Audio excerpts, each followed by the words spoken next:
大家好，欢迎来到丽丽厨房，我是丽丽。韭菜不要再炒着吃了，今天分享个韭菜的神仙吃法。加1碗花生米，不油炸，不烙饼，出锅松软咸香又多层，做法比包子简单，比馒头好吃。一起来看看我是怎么做的吧。首先准备1小把韭菜和1碗花生米，我们先把韭菜放一旁备用，接着来处理花生米。把花生米倒大碗中，再倒上的清水，把花生米清洗一下，洗去表面的灰尘，用手抓洗几遍就可以。洗净后控水捞出，放入盘中。起锅烧热，不用放油，把花生放入锅中。刚开始的时候开大火翻炒，把花生的水分炒干。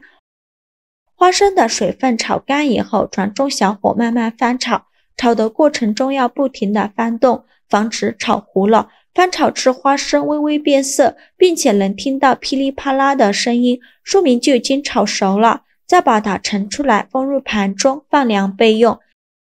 接着再来处理韭菜，把韭菜黄掉或者是烂掉的叶子摘下来不要了。春天呢是吃韭菜的季节，现在的韭菜营养丰富，味道鲜美。摘好的韭菜给它清洗干净，洗净后直接放到案板上，用刀把韭菜白切下来不要了，因为韭菜白很老，非常影响口感。再把韭菜切碎，尽量切得碎一些，像视频中这样就可以。切好之后放大碗中，先给它放一旁备用。现在的花生也放凉了，再把花生皮去掉，用手像我这样一搓就掉了，非常的简单方便。去皮后再把花生倒漏勺中，把花生皮过滤出去，用漏勺像我这样筛一下，花生皮就过滤出去了。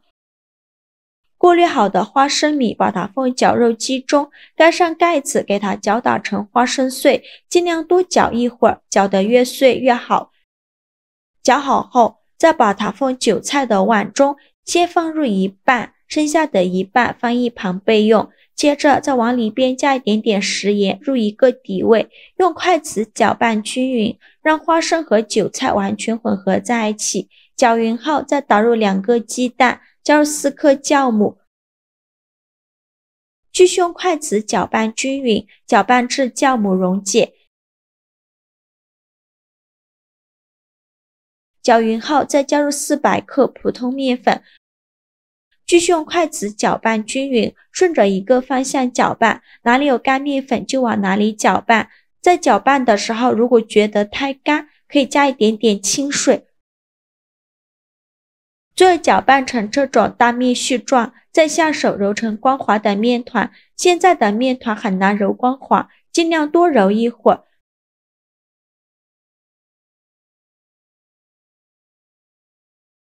最后揉成这样一个稍微偏硬一点的光滑面团就可以。再把面团转移到另外一个大碗中，用手轻轻按扁，把表面整理平整，再刷一层食用油，防止等一下面发起来的时候沾到保鲜膜上。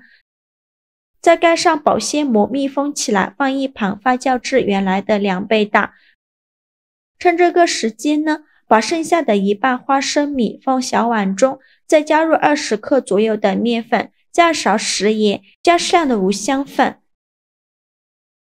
再淋入热油，激发出香味。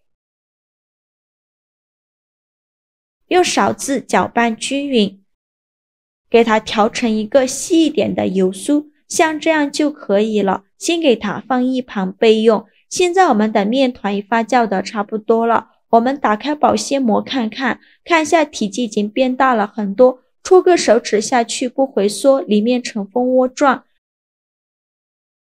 硅胶垫上撒一些干面粉，把面团取出来放到硅胶垫上，给它好好揉一揉，拍拍气，尽量多揉一会儿，把里面的气孔排干净，这样做出来的面食呢才够松软。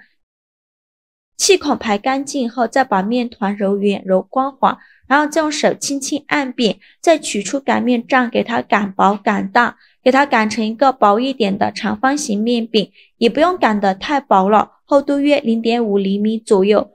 就擀成这样厚度的长方形面饼就可以。再放上刚做好的花生油酥，用勺子舀了放到面片上，均匀的淋在面饼上。全部放进来以后，用刷子刷均匀，给它薄薄的刷上一层。整个面片呢都给它刷上一层油酥，边缘1厘米的地方不用放油酥。我每天都在用心的教做菜。这个视频麻烦您帮忙点个免费的小红心，下次不会做还能找到我。非常感谢大家的支持。像这样我们的油酥就刷好了，然后选择一边给它卷起来，卷的时候尽量卷得紧实一些，这样做的成品会更加好看。卷好后底部按压一下，给它压得紧实一些，再给它稍微整理一下，搓一搓，然后给它从中间对半切断，然后取一个长条，给它切成大小均的小面剂，每个面剂约50克左右。全部切好之后，取一个面剂给它整理一下，整理的圆润一些，像这样就可以。像这样一个生胚就做好了。再准备一个蒸屉，在底部铺上一张硅胶垫，把做好的生胚转移到蒸屉上，中间要留一些空隙，防止粘连在一起。全部放进来以后，盖上盖子，2次发酵20分钟。20分钟后，我们打开盖子看一下体积已经变大了很多，变得胖乎乎的。用手指按压能迅速回弹，说明就2次发酵好了。然后冷水上锅蒸，盖上盖子，大火蒸20分钟。时间到，关火焖2分钟，再打开盖子。哇，好香啊！一股韭菜的清香味扑鼻而来，颜色翠绿，看着就很有食欲。用手指按压能迅速回弹，说明就已经蒸熟了。再把它取出来，放入盘中，就可以美美的享用了。像这样非常好吃的韭菜花生卷就做好了，看一下颜色漂亮，还有浓浓的韭菜清香味和花生的醇香味，真的是太有食欲了。取一个掰开看看，非常的松软，用手按压能迅速回弹，掰开看一下松软又多层，每一层都有花生米，吃着松软咸香又多层，还有花生的颗粒醇香，真的是比馒头包子都要好吃。做法也是非常的简单，喜欢的朋友就赶快收藏起来试试吧。好了，今天视频就分享到这里了。这个视频麻烦您帮忙点个免费的小红心，下次不会做还能找到我。非常感谢大家的支持，我们下个视频见，拜拜。